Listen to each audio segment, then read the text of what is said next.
Tom Lee is back making some very bold predictions about the market, ladies and gentlemen. Obviously, there is a lot of volatility in these markets. We have the fears of tariffs. A lot of people are talking about this risk in inflation that hasn't necessarily shown up yet, but what a lot of people have been starting to focus in on is this growth slowdown that we are most likely headed into. Now, again, guys, on this channel here, when we talk about these bold claims that these analysts are making, I want to make sure that everybody fully understands the reasons why they're making these claims, because again, if you can understand the big picture of the market and why these really successful individuals and analysts are making these positions, well, it helps you out a whole lot in making better decisions for yourself in the present. So we're gonna roll this clip, break down everything, and again, guys, before we get into all of that information, if you guys do enjoy the information and analysis that I provide for you guys in these videos here, make sure you go down and hit that like button. It costs you nothing to do it, but it helps me out a whole lot in spreading these videos out to as many people who actually want to learn. Let's try and get this video to 500 likes. That would be really awesome. And again, if you never want to miss another video like this,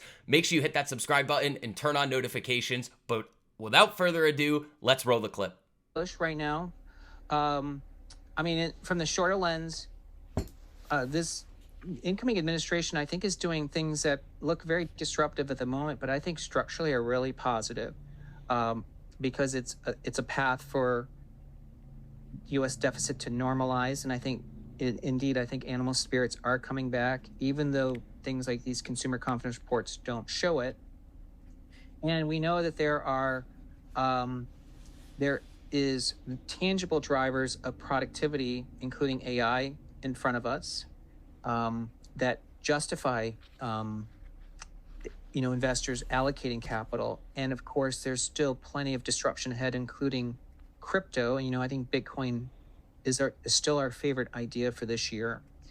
So we think it'll be the best performing asset class, even better than gold. So as you guys heard in that clip, Tom Lee remains incredibly bullish on Bitcoin going into the end of the year, and he also believes that it could outperform gold. Now, as you guys have seen, gold has reached over $3,000 an ounce for the first time ever. Now, there are some interesting things going on with the Bitcoin chart right now and the overall kind of macro landscape that we have to take a look at and understand those implications, because if you can understand just a couple of key things, guys, that we're going to be talking about throughout the remainder of this video, it's going to make a lot of the short-term volatility that we're seeing in the market really not seem all that scary. So the first thing I want to talk about a little bit here is that Bitcoin chart. If you guys have been following along on my Twitter account, ShortTheVix2, we have talked a lot about this line in the sand area that we've had here right around 90,700.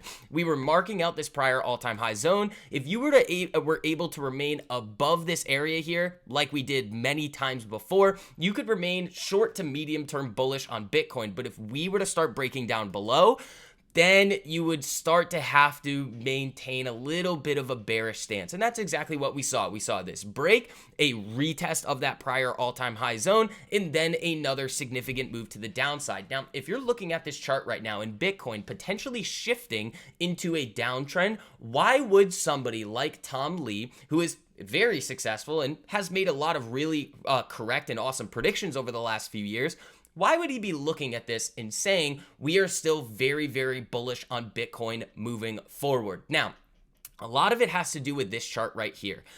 This is the chart of Bitcoin versus the global M2 money supply. Now, this is a chart that people talk about a lot, and global M2 money supply is going to lead Bitcoin price action by a couple of months here. And as you guys can see, Bitcoin has now finally caught up to this drawdown in the global M2 money supply. Now, M2, guys, can seem like a complicated concept, but really all it's doing is tracking the overall available money in the system. So if Bitcoin, again, is going to be a risk asset or an asset that has a fixed supply, well, if there's more money in the system, then more money can flow into Bitcoin. So when M2 is going up, you can see more available money in the overall economy, and that could flow back into Bitcoin. Just thinking about the normal supply and demand metrics and concepts, that is a very, very good thing for Bitcoin moving forward. So when looking at this chart here, Bitcoin has caught up, and you could easily start to see a reversal in the near future. So again, this is one of the reasons why somebody like Tom Lee would be looking at this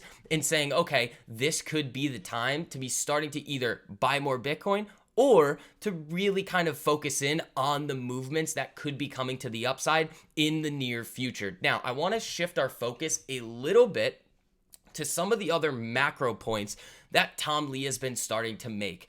Now, I know a lot of you guys have been focused in a lot on tariffs and the trade war, and a lot of the talking heads in the media have been talking about the fact that these tariffs can be very inflationary. Now, again, we have not seen any effects, inflationary effects of those tariffs yet, and we are actually seeing a lot of the inflation readings moving to the downside. But the most important thing here is that a lot of the consumer's view on the economy can be a self-fulfilling prophecy. Think about it like this. If every consumer is sitting to themselves thinking that the economy is going to deteriorate, things are going to be more expensive in the future, that is going to drive purchasing decisions in the present, and that can lower growth in the economy.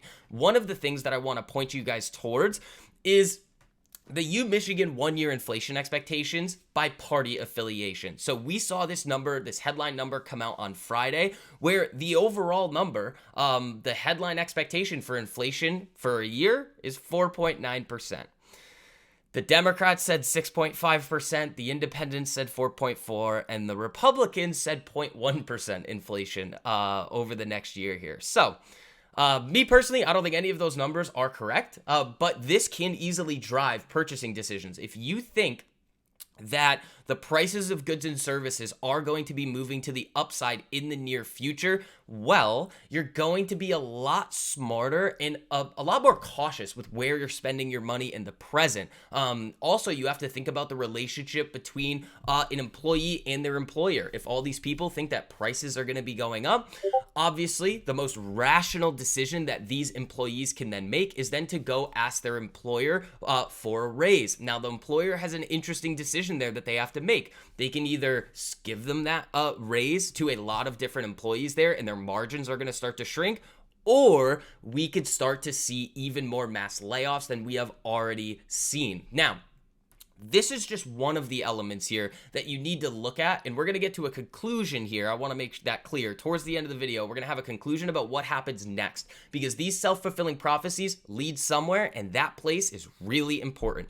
We also want to take a look at here U.S. consumer confidence and consumer sentiment to kind of give us a better picture of some of these other self-fulfilling prophecies that could then occur. We're seeing consumer confidence and consumer sentiment also deteriorate here as well. Now, along with this, when we start to move over here to some of the Atlanta Fed's GDP estimates for 2025, this has obviously fallen off a cliff. So a lot of the key economists, a lot of the consumers are now expecting the economy to deteriorate. Okay, that is incredibly important because, one, you could start to see the big R word starting to be spread everywhere. Recession is that big R word there. But that leads us to a very, very important place, guys. And when we come over here and take a look at the overall expectations for where the federal funds rate is going to go in 2025, remember, in the last video that we talked about, when we were talking about some of these Tom Lee expectations, we were talking about the Fed put. The Fed put has not shown up yet. And also the economic put. If we actually start to see this deterioration in the economy, in GDP, lower growth, the White House can step up to try to stimulate some things, and so can the Federal Reserve. A lot of people are kind of, I would say, getting a little bit overzealous with saying, okay, it's time for this Fed put to come in now, or the White House economic put. It is not time yet because we have not seen those full effects of slowing growth, but they could be coming in the near future, and that is exactly what the bond market and these prediction markets are starting to price in. When we take a look right here, our current target rate for the federal funds rate is 425 to 450 basis points. Now, a basis point, guys, is just 1/100th of 1%. So that's 4.25% to 4.5%. Now, when we look at the expectations for where this federal funds rate is going to be at the end of the year, we can see that a month ago, The projections for about 100 basis points, or 1% of rate cuts, so 425 basis point rate cuts, was 4%. That has now stepped up to 16.7%. Okay, then we look at a month ago here for about 75 basis points, so 3 rate cuts for this year. That was a 15% probability. As you guys can see right here, it's actually behind my head, so it's 15.2% probability here. Now it is sitting at 31.1%. Now, the interesting thing here too is, when could that potential first rate cut come? Well, a month ago in May, we were looking at an 18.5% probability for when this first rate cut would come. Now it's 27.7%. If we continue to see CPI moving lower, PCE moving lower, PPI moving lower, growth expectations moving down, unemployment starting to tick up again, well, it is very likely that the Federal Reserve is going to start to reel back in some of the comments that they made at the end of last year and the beginning of this year, that a lot of these new policies that the Trump administration was going to be enacting were actually going to be inflationary. Now, we've talked about this a lot. They are really kind of, what's the phrase for this? It's right on the tip of my tongue, but they're focusing on one thing and they're cherry picking data. That's the for the phrase I wanted to say there. So they're really cherry picking data. We talked about this a little bit in the past. If 85% of all job growth came from the government sector, if again 33% of GDP is going to come from government spending every single year, and we're not going to have that in this administration, well, there could be actually some deflationary effects in slowing growth. And these tariffs are not actually going to cause the inflation that a lot of people think that they are. Now, what could that actually do for Bitcoin or maybe even risk assets? Well, I want to bring you guys back to the dollar chart here. When we think about the dollar, and you see this significant move down, what a lot of people are going to look at here and kind of extrapolate is that, oh, the dollar is moving down. That means risk assets could move up. Now, right now, that's obviously not the environment for that to happen. But again, if the Federal Reserve starts cutting rates more than the market expects, typically what you expect to see with a domestic currency when their central bank cuts interest rates is their currency weakens. So if the dollar continues to break down from here, you actually could see that rotation into some sectors of risk assets, especially those interest rate sensitive names, maybe healthcare, or even crypto, just like Tom Lee is kind of pointing towards in his expectations going into the end of this year. So guys, just to kind of wrap this up in a little bow here, again, if you guys have any questions on what we covered, just make sure you drop them down below in the comments. But when we see money supply expanding like this, global M2 money supply, and Bitcoin starting to catch up to this chart here, again, this has been a really, really solid way to track where Bitcoin's price is going to go over the last couple of years here. So we have that on our side. We have this potential growth slowdown. We have the self-fulfilling prophecies, or cycles that could form with the consumers in general thinking to themselves that the economy is going to deteriorate, which then forces them to make some decisions about what they want to do with their wages or even their purchasing behaviors, which you are actually starting to see in retail sales data, which we talked about in the last video. And all of these things are pointing towards the fact that we are probably going to get more rate cuts sooner than the market previously expected throughout the year 2025.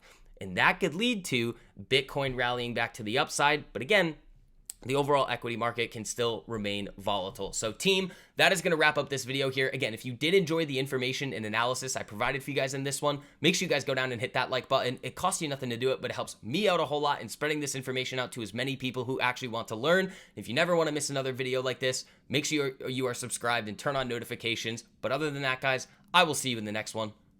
Peace.